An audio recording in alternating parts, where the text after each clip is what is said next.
Welcome to County Report this week. I'm Lorna Virgili. Thank you for joining us. The County Council has taken action on the fiscal year budget proposed by County Executive Ike Leggett. Our Susan Kennedy has the details. Lorna, the County Council has adopted a $4.6 billion budget that restores funding to some services and programs that were cut during the Great Recession. They adopted the budget with guarded optimism.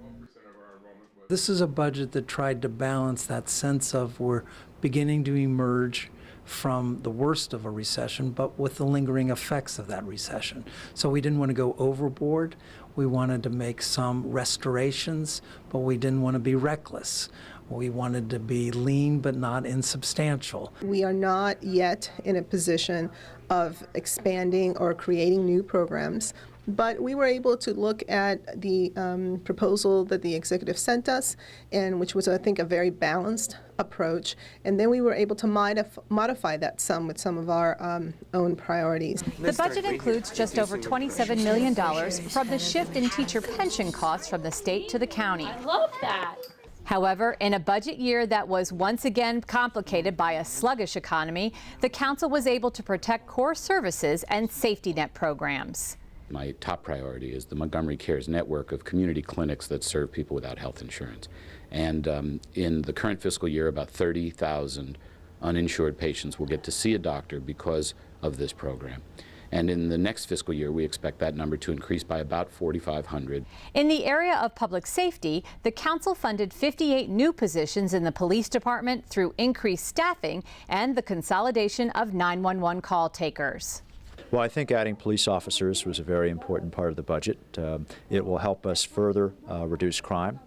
The council fully funded the school's budget request for this fiscal year and also met its maintenance of effort obligation. Council members say much of the hard work that was done during last year's budget deliberations made this year's budget process a smooth one. And I think that we all feel very satisfied that taking those tough calls last year put us in a much better position this year. After the executive signs the budget, it will go into effect on July 1st.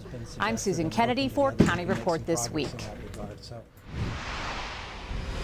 The county executive praised the council for approving a budget that balances many conflicting county interests and resources. Leggett affirmed that the budget continues to put the county's fiscal house in order and aligns spending with available resources in a more sustainable way. Overall, I think it was a good budget. I think the council did a very good job. I think they should be congratulated. Roger Berliner and Nancy DeBarrow, I thought, led the council into a good result. There are some differences, of course, between the executive and the council, legislative branch of county government. But overall, I think it's a good budget. It's a very sound budget. It provides some additional resources, but also addresses some of the needs in public safety, libraries, and some of the senior and recreational needs that we have in the county, but also addressing some of the challenges we have with our employees, provide some additional resources for them overall. But I think when you look at it in a comprehensive manner, it's about 98% of everything that we requested, and so I feel very good about it. Recently, the council hosted a series of speakers as part of its Shaping Our Future briefings.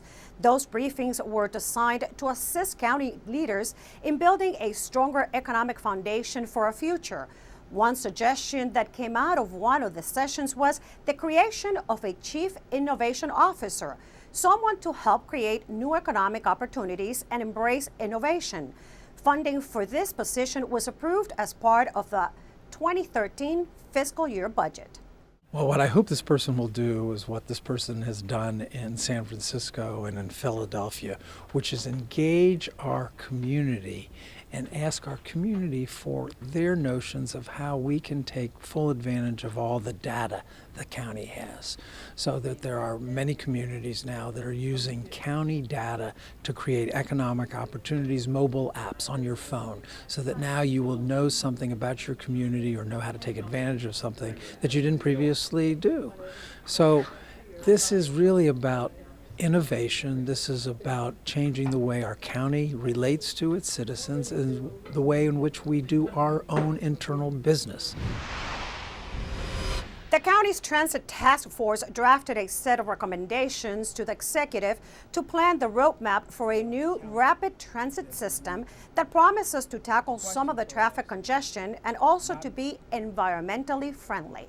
It establishes a 160-mile innovative rapid transit system that can be built in 3 phases over the next 20 years to mitigate construction and affordability issues.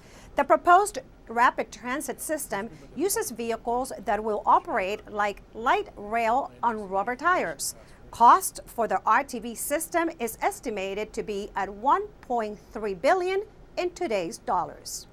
It identifies the challenges that we as a community face that relate to our transportation problems.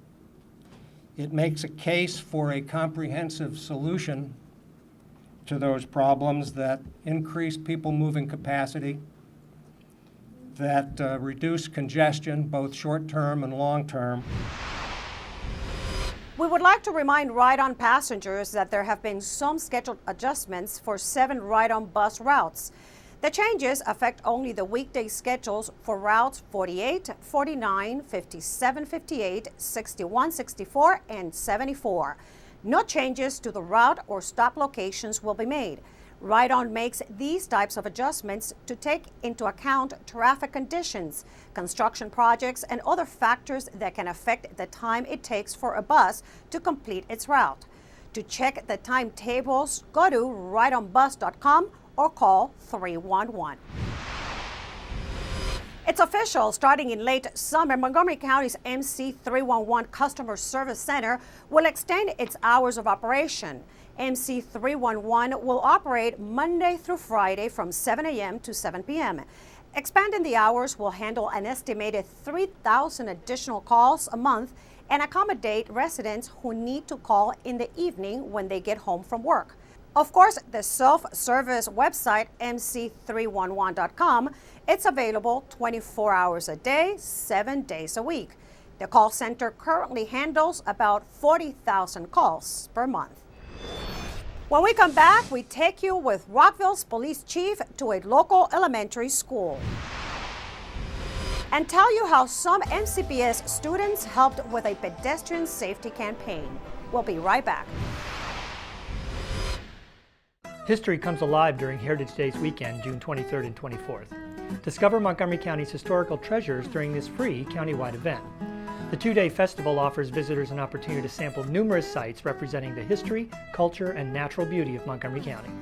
Join us for Heritage Days, June 23rd and 24th from noon to 4 p.m. all over Montgomery County. For more information, call 301-515-0753 or go to www.heritagemontgomery.org.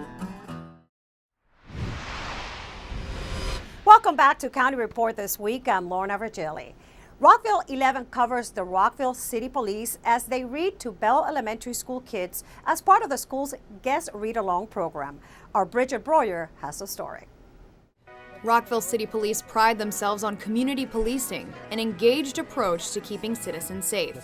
We had the opportunity to have one of our cameras at the recent read-along day at Bell Elementary and found out why Chief Treshik believes in this program. And I've been doing this since this program started 10-15 years ago, and it's just a great way to get in touch with the younger kids, get to read a story to them, let us see us, the police officers, in a different light, and more importantly, just to be able to talk with them and let them ask us questions about what we do, and it's just a good thing to do. I'm the reading specialist at Bell, so I love to read, I love to promote reading, and so we've established a guest read aloud day at Bell to encourage the community to come in and read. I think it's a great way for the kids to see members of the community reading, not just the teachers making us read. I think that they are a little excited when you see a police officer come, but when they see you sit down and read a story that we all can relate to, I think it just shows them that, we're like their mom and dad. We're just people doing a different type of job. And then we get to talk a little bit about safety tips and issues and let them know that we're their friends and we're people that they can go to when they need help.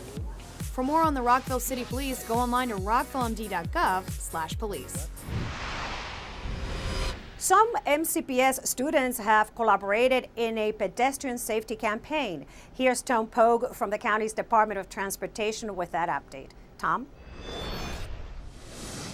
Hi, I'm Tom Pogue, Community Relations Manager for the Department of Transportation. Here's an update for Montgomery County. As part of our efforts to improve pedestrian safety in areas with the highest densities of collisions, MCDOT has launched a campaign aimed at high school students in the Four Corners area of Silver Spring. An event was held at the Montgomery Blair High School with a professional photographer taking pictures of competing teens' eyes. The eyes of 2 winners will be featured on posters that urge pedestrians to establish eye contact with drivers and look both ways before crossing the street. The theme, See Them, See You. A group of Blair students was involved in developing the public education campaign aimed at teens. Collision data from these locations show that those under 20 years of age and those over 50 have been involved in the most collisions, usually during daylight hours. Montgomery Blair students will also have the opportunity to answer text message questions about pedestrian safety to win prizes while learning to be safe walkers. Participating students will receive rubber wristbands featuring reminders of safe behaviors. For more information, visit our website at montgomerycountymd.gov/walk. We're working to keep you moving safely. The growing season is upon us, and farmers markets are sprouting up all over Montgomery County. MCM's Sonia Burke recently visited a Gaithersburg market that is attracting more than just farmers. I'm at the Main Street Farmers Market in the community of Kentlands. The city of Gaithersburg hosts this farmers market, and one thing we've discovered is that farmers markets are no longer just about produce and plants.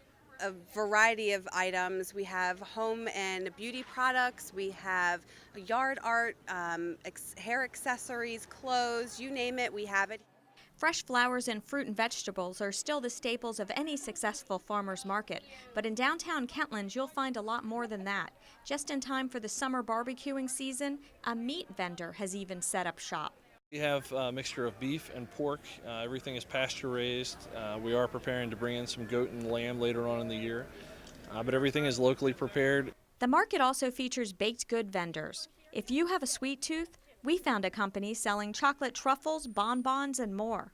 This is our first farmers market, and we're enjoying having people taste our product and walk away with a smile on their face. Another new vendor chose the market to market her new hair accessory business. We come to Gaithersburg a lot for most of my errands and such, and so I was looking at the website, and I love farmers markets. It's my favorite thing to do in the summer, so I thought it'd be a good opportunity. Marjorie Satterley knows a good opportunity when she sees it, and she said a wide variety of vendors helps her business too. I like the people here.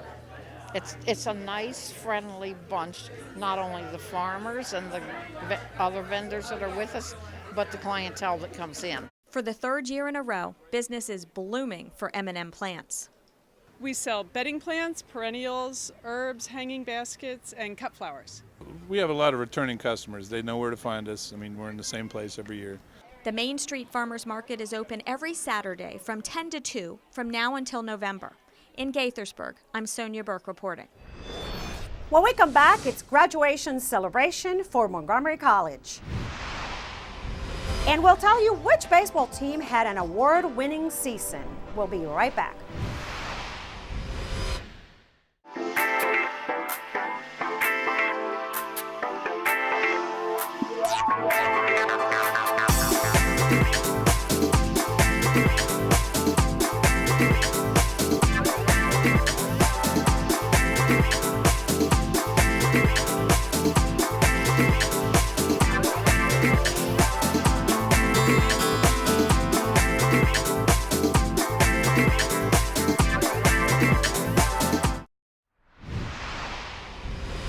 Welcome back to County Report this week. I'm Lorna Virgili.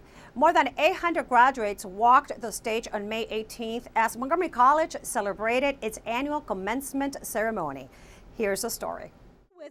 During the ceremony, Montgomery College President Dr. Darian Pollard gave a Changing the Odds bracelet to each graduate.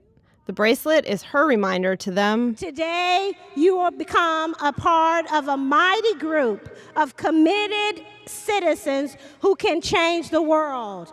You can change the odds for you, your family, your community, and dare I say, this entire world. Go and do that and do it proudly. The student speakers put the words changing the odds into perspective. As a veteran under the age of 24, without a college degree, I would have a 30% chance of being unemployed, a 6% chance to live in poverty, and a 5% chance of being homeless. And most importantly, without Montgomery College, I would have a 0% chance of standing in front of you today. And one student speaker had a very special message for a fellow graduate. I would like to thank my most ardent cheerleader, my son Brett. I'll never forget when I was struggling through studying, you laid your hand on my shoulder and said, "Mom, relax, you've got this." Today, I'm not only proud to call you my son, but also my fellow graduate. You know, it really it was a very, very fulfilling moment to see her accomplish something so great and something that's been so dear to her heart for so long. President Emeritus Dr. Hercules Pinckney delivered this year's commencement address and was honored by the announcement that the Planned Technology Park on the Germantown campus would bear his name. The Hercules Pinckney Park. I cannot think of a more fitting name. Congratulations, class of 2012.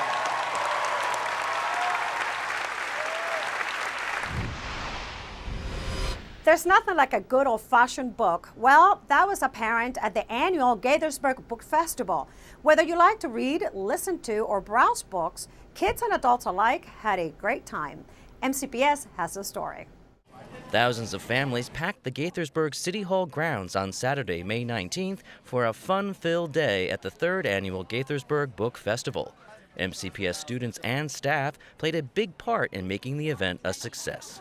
This free literary event celebrates the written word, highlighting prominent local and national authors. It's a fun event, and it shows us how we can all enjoy reading, and it can be fun and educational, and it really has put Gaithersburg, Gaithersburg is always on the map, it just put us as a bigger star on the map. Attendees participated in an array of activities, from meeting renowned authors, hearing live musical performances, to visiting the celebrity stage, where local celebrities read popular children's books throughout the day. Superintendent of Schools Joshua Starr was one of the featured celebrities. He read The Little Engine That Could by Waddy Piper. My train had sleeping cars with comfortable berths, a dining car. Finalists from the high school short story contest were announced during the festival. First, second, and third place winners had an opportunity to share their winning entries with the audience. Reading and writing allows people to escape into their own thoughts and to other people's thoughts. And for adults and children, it was a chance to get lost in the exciting world of books. I love a good book, and I think that a festival like this, that's as popular as this, really honors the written word, and whether it's on your Nook, your Kindle, a real book, it's wonderful that it's still around, and I'm excited to be a part of this. I make sure she reads a book every night, and I'm trying to get all the kids in my class to do the same. I like to read comedy a lot. Well, I like to read mystery books. It was another award-winning season for MC's Germantown campus baseball team. Here's MCTV's Michael Brown with a look at what they accomplished. Since the arrival of Dan Rasher as the head coach of MC's Germantown campus baseball team 7 years ago, the team has made a habit of winning championships and garnering all sorts of postseason individual honors. Under Rasher, the team has regularly won region titles and advanced to the Junior College World Series. But earlier this season, it looked like this might be the year they came up short.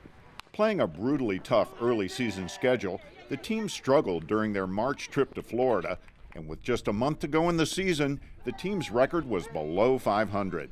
But much to the chagrin of the rest of Maryland JUCO baseball, Germantown all of a sudden turned it around. They got healthier, their bats came alive, their pitching came around, and the defense tightened. And the results were impressive. They reeled off 21 wins in their last 30 games and once again dominated the Region 20 tournament in all phases of the game to earn their 6th trip in the last 7 seasons to the Division III World Series in Tyler, Texas. And while they came up short in the series, that disappointment doesn't diminish what was another fine season. Along the way, head coach Dan Rasher recorded his 200th career win at Germantown, and a number of players won postseason honors. Travis Smith, Matt Selmer, and Chris Kaiser made the all-region team, and Selmer hurled his way to first-team All-Maryland JUCO honors by posting a 7-4 record, a sterling 1.80 ERA, and 83 strikeouts in 74 innings. When we come back, fluttering butterflies are attracting thousands of county residents. We'll tell you where.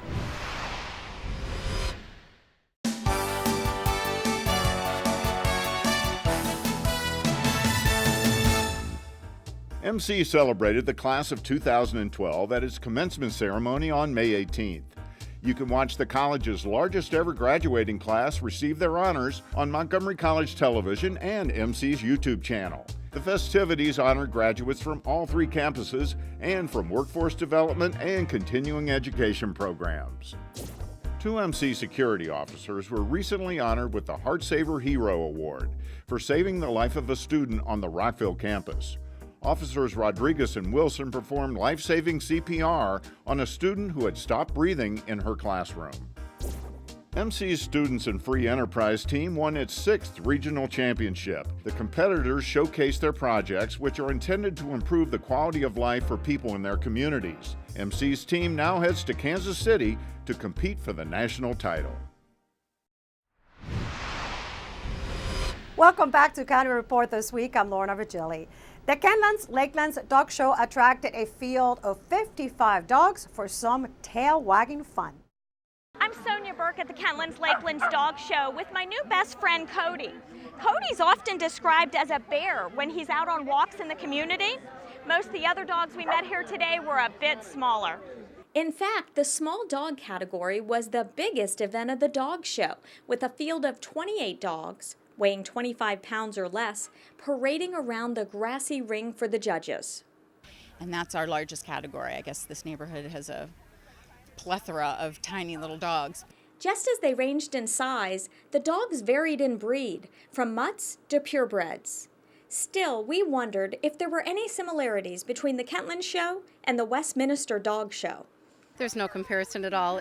It's more silly than serious, and it's all in good fun. You know, we're raising money for great causes. Yet these dog owners' love for their pets is just as intense. She won the dog show. It's her first time. Several dogs showed off their fashion sense by dressing up for the costume contest. Another crowd pleaser, Best Trick. Henry and his owner gave us a sneak preview of his talent for sneezing on demand. Sneeze. Good dog! Yes! Who can do that? Unbelievable! While some dogs were performing, we found others barking, playing frisbee, and could it be catnapping? On the sidelines, a former show dog winner. He's won like 3 straight years prior, so I thought I'd give someone else a chance, but we're just going to go as observers this year. Frenchie's officially retired now. Win or lose, there were dog treats for all, and proceeds from this canine event were divided between the Kentlands Community Foundation, Critters for the Cure, and Mutts Matter Rescue. In Gaithersburg, I'm Sonia Burke reporting. Now let's go to Kathy Stanhope from the Humane Society to meet our adoptable pet of the week. Hi, this is Kathy Stanhope at the Montgomery County Humane Society with your Pet of the Week. And today we are featuring Tyler. He is an older gentleman. He is very sweet. And unfortunately for Tyler, his family had to relocate. And they were very, very sorry, but they had to leave him here. They weren't allowed to take him where they were moving. And he unfortunately is now here, and he is looking for a home. We know a lot about him because he was relinquished, and he is a very sweet dog. He loves kids, he loves other dogs. He rarely barks, he walks well on a leash. He is about as nice of a dog as you could look for because he's mature. He's not going to be chewing up your furniture or your shoes. He's not going to be peeing in the house. He's fully housebroken, and he's really very sweet. I wish you could feel him. He's a very soft dog. He is a mix between a Chow Chow and a Border Collie. He's really a nice guy. He's very healthy. He has a good number of years left to go in his life. And you really want to come down and meet him because remember, puppies are a lot of fun.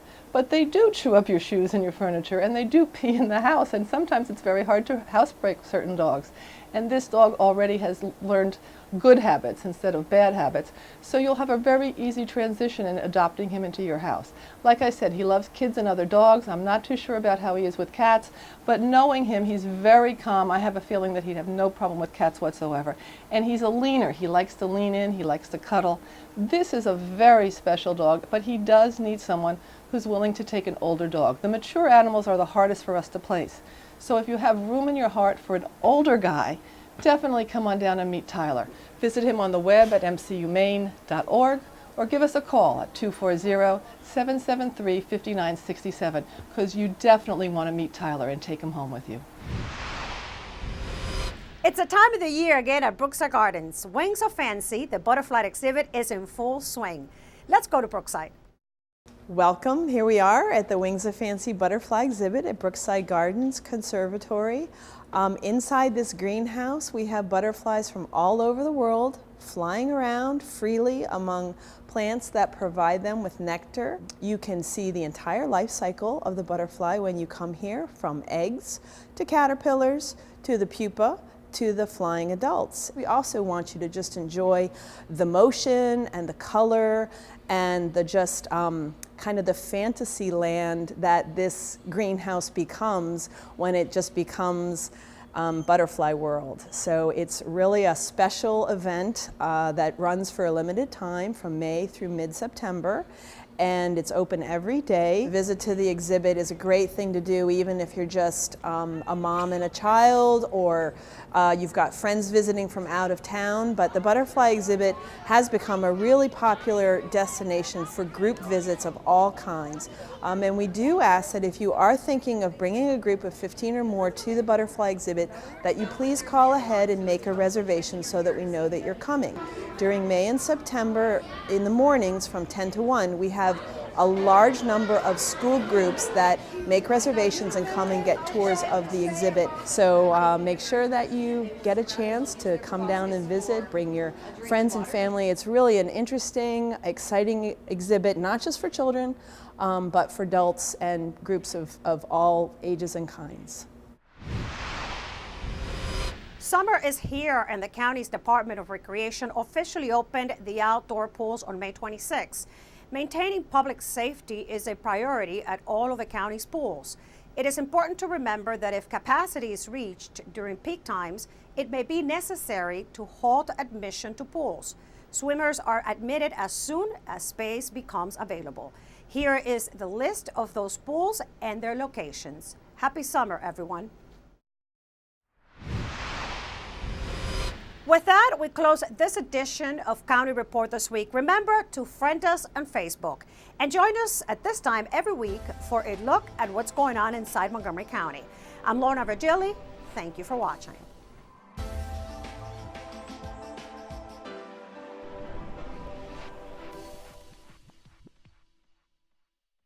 Throughout the month of May, the Montgomery County Police Department is participating in the nationwide Click It or Ticket campaign.